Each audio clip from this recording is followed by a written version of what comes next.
હવામાન વિભાગની આગાહી પ્રમાણે ડભોઈ શહેર અને તાલુકાના સિનોડ ચોકડી, નવીનગરી કહી શકાય કે જનતાનગર, મવડી ભાગોળ, અંતિકા નગર, દયારામનગર, રેલવે સ્ટેશન ડેપો અને ચનવાડા, ધરમપુરપુરી આ પ્રકારે શંકરપુરા, મંડાળા, સાઠોદ, વઢવાણ જેવા વિસ્તારોમાં ભારે વરસાદ વરસી રહ્યો છે।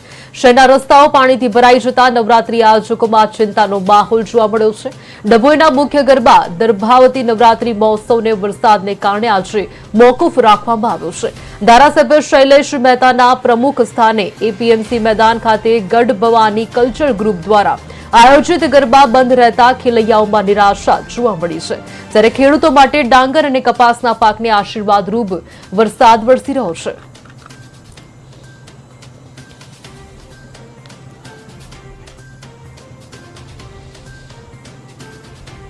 ડભોઈ નગરમાં મા ગરબા દર્ભાવતી કલ્ચર ગ્રુપ જે ધારાસભ્ય શ્રી શૈલેષભાઈ મહેતાના અધ્યક્ષસ્થાન હેઠળ ગરબા ચાલી રહ્યા છે, તેમાં ગતરોજ 27 તારીખે રાત્રે વરસાદ પડે અને પાછળ સવારે ધોધમાર વરસાદ પડવાથી ગ્રાઉન્ડ પૂરેપૂરું ભીનું થઈ ગયું હોય આજ રોજ એટલે કે 28 તારીખે ગરબા બંધ રાખવામાં આવેલ છે અને આવતીકાલની પ્રક્રિયા માટેનું શું કરવું એનું આયોજન માટે એક મિટિંગ રાખવામાં આવી છે કમિટી મેમ્બરોની, જે આવતીકાલ માટેની તૈયારીના ભાગરૂપે કામ કરીશું, જેથી કરીને આવતીકાલે બી આવી રીતે બંધ ના રહે અને ગરબા રસિયા લોકો ગરબા રમી શકે।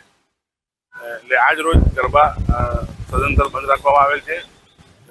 આ નોંધ દરેક જનતાને આપવામાં આવે છે।